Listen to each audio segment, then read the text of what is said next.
Jadi politik yang terbaik dalam pandangan saya adalah mengikuti kata hati dan menjalankan mata hati.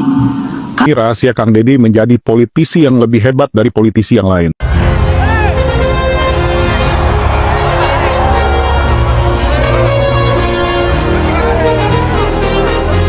Saya rasa Prabowo para menteri terkejut melihat pidato Kang Deddy Mulyadi ini.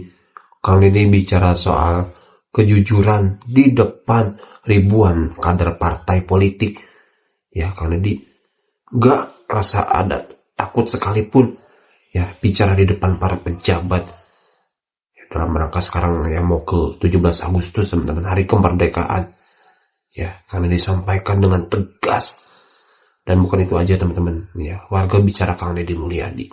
Bayangkan guys, ada seorang gubernur yang tidak perlu baliho raksasa, dia tidak perlu iklan miliaran, tidak perlu konferensi pers yang kaku, tapi setiap hari mukanya itu muncul di HP jutaan rakyat. Justru dari situlah masalah masyarakat diselesaikan. Itulah Kang Deddy Mulyadi. Banyak orang mengejeknya dengan julukan gubernur konten. Tapi orang yang mengejeknya itu sebenarnya sedang membuka rahasianya sendiri. Sebenarnya mereka tidak paham bagaimana kekuasaan bekerja di era digital ini. Kang Deddy itu bukan sekedar politisi. Dia adalah mesin atensi. Saat politisi lain sibuk rapat, Kang Deddy sibuk merebut perhatian rakyat. Saat politisi lain kirim surat-surat resmi, Kang Deddy baca kolom komentar di TikTok. Saat politisi lain masih debat prosedur, Kang Deddy sudah nelpon Kapolda dari pinggir jalan. Itu bukan pencitraan, itu perang kecepatan. Kang Deddy paham satu hal yang tidak dipahami 90% politisi di Indonesia. Di zaman algoritma, yang paling terlihat adalah yang paling berkuasa. Birokrasi itu lambat. Algoritma itu instan. Dengan jutaan followers di TikTok, YouTube, Instagram, dan Facebook, Kang Deddy mengubah media sosial menjadi sistem pengaduan publik tercepat di Jawa Barat. Warga tidaklah perlu lagi menghadap ke kantor dinas. Cukup tulis aja di kolom komentar, "Pak, di kampung saya ada jalan rusak." Dan jika videonya naik, masalah itu jadi prioritas. Itulah mengapa dia terlihat seperti selalu ada tuh di mana-mana. Bukan karena dia sok hadir, tapi karena memang algoritma membawanya ke setiap masalah-masalah itu. Sekarang, mari kita jujur deh. Politisi lain bilang, Kang Deddy itu gaduh, tidak prosedural, cuma cari viral doang. Terjemahan sederhananya ini, mereka itu kalah di medan yang baru ini, di medan digital. Mereka itu masih main catur di papan lama. Baliho, rapat, konferensi pers. Kang Deddy udah main di papan catur yang baru, TikTok, YouTube, dan emosi rakyat. Kontennya memang dramatis.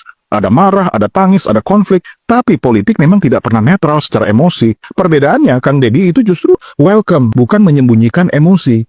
Dan inilah bagian yang paling tidak diakui oleh para elit. Kang Deddy itu tidak sedang main sosial media.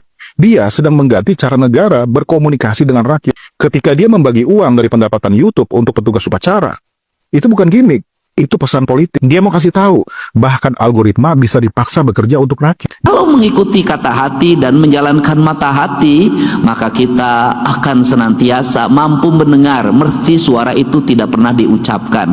Mampu melihat, mesti pandangan mata kita terhambat oleh tembok. Kenapa? Karena saya selalu meyakini betul bahwa hidup itu ada siklusnya, ada siklus alam yang mengatur manusia. Menjadi kehendaknya Allah, dia digerakkan mau kemana dan akan kemana. Kadang ucapan kita di forum menimbulkan polemik dan keributan yang luar biasa. Tetap di balik itu ada hikmah yang besar dalam setiap ucapan dan perbuatan. Nah, saya sih melihat dari sisi brand publik ada kejenuhan yang luar biasa yang dialami oleh masyarakat kita. Terhadap apa? Terhadap slogan dan formalisme politik. Slogan dan formalisme politik itu seringkali terbalik dengan perilaku politik dan berbanding terbalik dengan kenyataan politik kehidupan masyarakat kita. Sehingga dalam posisi seperti ini, kita yang pernah mengikuti kuliah akademik, kita yang berada pada elit-elit partai, apa yang harus kita lakukan? Jangan membiarkan kepercayaan itu hilang. Karena apa? Kalau kepercayaan itu hilang, nanti mereka akan mempercayai pada orang yang bisa jadi orang itu lebih buruk dari kita. Untuk itu maka tidak ada jalan lain bagi kita kecuali secara bersama-sama, dan ini selalu menjadi spiritnya Partai Keadilan Sejahtera, yaitu kalau ingin mewujudkan keadilan dan ingin mewujudkan kesejahteraan, tidak ada jalan lain bagi kita kecuali dengan cara membangun transparansi dan akuntabilitas. Transparansi apa? menceritakan apa yang menjadi isi kandungan pekerjaan kita secara terbuka pada masyarakat. Maka di dunia media sosial ini sesungguhnya garis-garis politik kita ini sudah mulai kalah oleh masyarakat secara langsung. Omongan-omongan orang yang punya mimbar dan punya podium ulah kalah dengan speak up publik yang spontan. Dulu media itu hanya dikuasai oleh orang yang punya media. Hari ini semua orang punya media. Orang di kampung hari ini bisa langsung speak up di TikTok. Pak Dede, ya jalan ke Tasik butut Pak Dede. Ya budak liwat Kabalungan, eueuh jembatanana Pak Dedi. Pak Dedi ieu di Sukabumi ieu jembatan gantung coplok Pak Dedi. Ya Pak Dedi ka sakola teh jauh lempang Pak Dedi. Speak up ini bisa mengalahkan pidato resmi yang menyatakan berdasarkan data statistik yang kita miliki pendidikan sudah sukses. Berdasarkan data statistik yang kita miliki bahwa pembangunan infrastruktur sudah merata. Berdasarkan statistik yang kita miliki bahwa keadilan sudah dirasakan oleh semua tanpa membedakan perkotaan dan pedesaan. Bisa gugur oleh yang seperti ini. Kenapa? Realitas sosial ini bisa muncul dalam setiap detik dan setiap menit. Yang kedua adalah ucapan-ucapan elit yang memiliki latar belakang akademik, memiliki argumentasi ideologis, argumentasi filosofis dan sosiologis, itu bisa kalah dengan ucapan-ucapan spontan masyarakat yang apa adanya. Dan ini mempengaruhi gejolak berpikir publik dan menggiring dalam sebuah ritme dalam setiap waktu. Maka lahirlah yang disebut dengan algoritma. Kita boleh menentang algoritma itu, tetapi kita tidak bisa menyampaikan bahwa itu fakta yang terjadi dalam lingkungan masyarakat kita. Ada kegelisahan, ada ketidakadilan, ada harapan, dan ada keinginan. Untuk itu saya berucap terima kasih pada forum ini, pada jajaran DPP PKS dan DPW PKS Provinsi Jawa Barat yang selama ini kawan-kawan di lingkungan DPRD Provinsi Jawa Barat fraksi PKS selalu memberikan otokritik secara halus dan terarah pada sebuah kebijakan strategis, dan selalu mengingatkan saya pada apa yang harus menjadi arah kebijakan pembangunan. Dan yakinlah bahwa kepemimpinan yang saya miliki tidak punya vested interest jangka pendek. Saya tidak punya. Saya tidak punya kepemimpinan golongan. Saya tidak punya kepemimpinan elitis. Itu saya buktikan ketika saya jadi gubernur. Tidak ada yang namanya staf ahli dan tenaga ahli yang berangkat dari lingkaran politik saya. Jabatan-jabatan strategik yang termasuk komisaris segala macam saya lepas, biarkan publik yang menilai lewat sebuah sistem profesionalisme yang dibangun. Saya tidak bawa. Tidak ada di rumah saya sampai hari ini adalah tenaga ahli, tidak ada. Saya hanya mengikuti alur saja. Bahkan saya sudah tidak pakai ajudan. Untuk apa? Karena saya pengen sehat. Kenapa pengen sehat? Biarkan saya buka pintu sendiri, biarkan saya cabut handphone sendiri, biarkan saya berjalan sendiri. Saya khawatir kalau nelpon nyuruh ajudan, buka pintu nyuruh ajudan, pakai sepatu nyuruh ajudan, saya takut stroke suatu saat. Kenapa? Tangan dan otaknya tidak terlatih untuk bergerak. Saya ingin belajar dari Pak Aher yang mengatakan, saya tetap naik Vespa agar apa? Agar otak kiri dan otak kanan saya seimbang. Itu. Ternyata sekarang seimbang. Pak Aher dan Bu Aher dua-duanya DPR RI.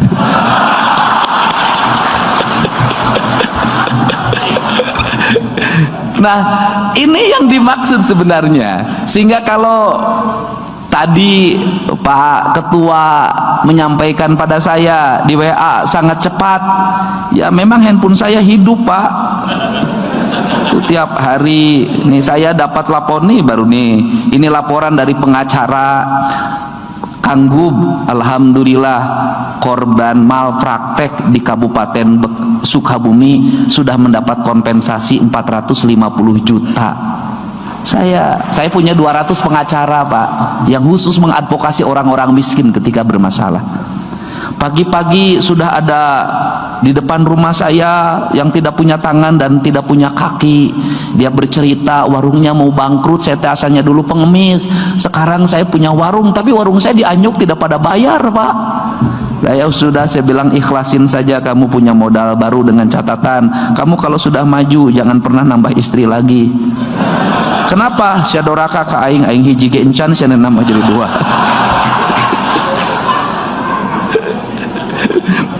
Saya itu memang handphone saya hidup, ada juga yang WA, ini ada Kang Dedi I love you, mau nggak kolot kayak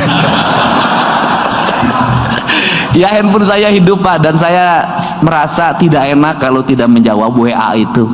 Artinya apa? Mau pahit mau tidak saya harus tetap menjawab. Kenapa? Karena politisi itu Pak tidak ada struktur Pak. Jabatan memang gubernur tapi struktur sebagai politisi sama.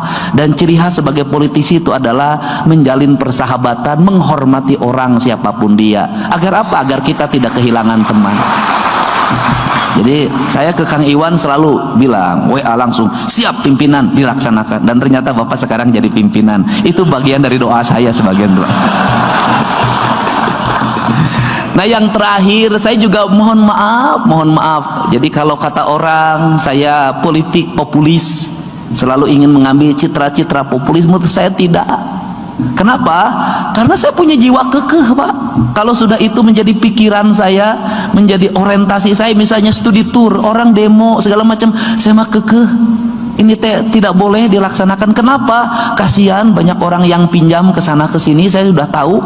Saya kasihan juga rakyat-rakyat di kampung, kasihan juga orang berpenghasilan rendah, dan kasihan juga studi tour itu judulnya studi tour tapi isinya piknik. Dan kemudian kasihan juga guru selalu menjadi tudingan yang negatif bagi masyarakat. Saya kekeh itu Pak. Dan alhamdulillah yang kemarin saya sudah bertemu memberikan penjelasan. Akhirnya tadinya katanya demonya mau besok, demonya juga sudah dibatalkan. Itu kekeh. Saya kekeh juga bahwa orang-orang harus sekolah daripada nanti ribut di media sosial. Karena urusan sekolah itu 2 mata pedang. Kenapa? Kalau kemarin saya tidak membuka ruang yang boleh 50 orang, tetap saja gubernur akan menjadi sasaran kemarahan. Kenapa? Karena 47.000 orang tidak terima sekolah. Dan itu kepala desa itu sudah bawa pasukan datang ke sekolah, nyamuk ke kepala sekolah, saya bangun tempat ini tanahnya dari saya, kenapa di kampung saya tidak diterima? Aing mau urusan, kudu katerima kabeh. Pasti begitu Pak. Dan itu nanti akan ada video yang menggambarkan bagaimana orang berjalan dari rumah seperti kasus di Bogor 2 tahun yang lalu, diukur. Itu kan zonasinya katanya saya kurang 30 meter, ternyata lebih, ini cukup, ribut Pak. Nah akhirnya saya milih yang mungkin pilihan itu adalah pilihan buruk dari yang terburuk. Sudah, tambah kelasnya. Kemudian apa solusinya? Panas, tambah AC. Kemudian apa solusinya? Percepat pembangunan ruang kelas baru, percepat rekrutmen guru baru, sehingga tahun depan mereka sudah kembali ke zona nyaman. Gak ada pilihan. Barak gak ada pilihan Pak, karena kenakalannya sudah dibunuh. Gak ada pilihan. Penyakitnya Ibu Neti, penyakitnya anak-anak itu spilis, HIV. Gak ada pilihan bagi saya kecuali merubah dengan cepat, merubah mindset. Setelah itu, ini bahan kajian teman-teman. Apa? Setelah mereka pulih dan kemudian mereka menjadi anak-anak yang siap hidup dengan baik di lingkungan masyarakat, orang tuanya ada yang tidak datang menjemput. Ada yang anaknya depresi, nggak mau pulang ke rumah karena berhadapan dengan orang tua yang tidak nyaman, bertengkar dalam setiap hari. Akhirnya saya memutuskan, udah tinggal di provinsi, nanti ada unit-unit layanan, Anda kembali tempat di sini, bersekolah saja di Bandung, nggak usah pulang ke rumah. Sampai ada yang ngancam bunuh diri saya, kalau pulang ke rumah saya mau bunuh diri Pak Deddy. Ini rakyat kita Pak. Dan ternyata relung itu sangat kuat, luar biasa. Dan itu hanya bisa dijalani dengan apa? Dengan kita rajin bermedia sosial, baca itu tiap hari, apa isi komen, apa yang terjadi, peristiwa apa yang terjadi, sehingga saya lebih dulu cepat tahu dibanding dengan kepala dinas. Dan kemudian teman-teman di daerah boleh WA pada saya, Anda sampaikan apa problemnya, dan ini harus dilakukan. Dan ini akut, problem ini 54 juta penduduk di dalam sebuah wilayah yang hari ini orang tidak punya tanah untuk bangun rumah, dempet-dempet sempit-sempit. Termasuk Ibu Neti, hari ini apa yang terjadi pada anak-anak kita di rumah saya, Pak? Nauzubillah, hampir tiap hari orang mengadu minta dilindungi anak-anak di bawah usia 7 tahun 6 tahun mengalami pelecehan seksual. Saya harus gerak cepat, koordinasi dengan Polda, dengan Polres, tangkap. Dan itu mohon maaf menodai agama kita. Sudah puluhan yang dilakukan oleh oknum guru ngaji atau pimpinan pondok. Dan itu banyak, teman. Catatannya sangat banyak. Nah, ini harus segera. Berarti ada problem sosial yang akut yang harus diselesaikan. Kenapa? Apa sih ini penyebabnya? Rata-rata yang mengalami itu adalah ibunya yang pergi menjadi tenaga kerja luar negeri. Anaknya dititipin di kakeknya, dikerjain oleh kakeknya, dititipin di pamannya oleh pamannya. Kemudian bentuk rumah, Pak, bentuk rumah yang tanpa kamar lagi, mereka tidur di situ bareng, itu juga menimbulkan problem. Sehingga saya ngomong tentang keluarga berencana, tentang rehab rumah segala macam. Ini problem, anak-anak tergeletak di situ, kakeknya tidur di sini. Ini problem. Yang ngadu itu udah ribuan yang korbannya, apalagi yang tidak ngadu banyak sekali. Dan ini misi dakwah kita, misi gerakan-gerakan yang dilakukan untuk segera merecovery dan mengobati hati-hati. Wabarakatuh, teman-teman semua. Tadi kita sudah menyimak ya pidato dari Gubernur Jawa Barat Kang Deddy Mulyadi. Kang Deddy sampaikan di depan para pejabat ya. Kang Deddy sampaikan dengan tegas, tolong para pejabat bersikap jujur ya, bersikap jujurlah kepada rakyat ya, yang mana ya Anda itu dipilih oleh rakyat, Pak ya. Rakyat hanya butuh ya pemimpin yang ya peduli dengan rakyatnya gitu ya. Kalau dia tegas sekali di situ di depan para pejabat ya, mungkin ya Prabowo dan para pejabat pun terkejut melihat ini, teman-teman. Ini pesan mendalam sih ya. Saya rasa ya harusnya Pak ya sadar semualah para pejabat yang salah-salah ya udah sadar gitu. Dan bukan itu aja, warga bicara Kang Deddy Mulyadi, yang mana Kang Deddy ya dari rakyat untuk rakyat ya, dapat rezeki uang dari YouTube dan yang lainnya ya, dikembalikan lagi kepada rakyat, dibagi-bagiin lagi ya. Ini jauh lebih baik daripada nggak sama sekali ya. Setidaknya banyak sekali rakyat yang sudah terbantu ya, teman-teman. Makan mungkin sekarang tadinya nggak punya apa-apa jadi punya kambing ya, terus berternak, terus makin banyak ya. Ini suatu luar biasa ya, teman-teman. Ya saya harap ya muncullah pemimpin-pemimpin seperti Kang Deddy Mulyadi ya. Kita doakan ya negeri ini dipimpin oleh pemimpin yang amanah, yang jujur ya, teman-teman. Oke, itu dia video kali ini. Semoga Kang Deddy sehat selalu ya. Terima kasih, semoga ada manfaatnya. Assalamualaikum warahmatullahi wabarakatuh.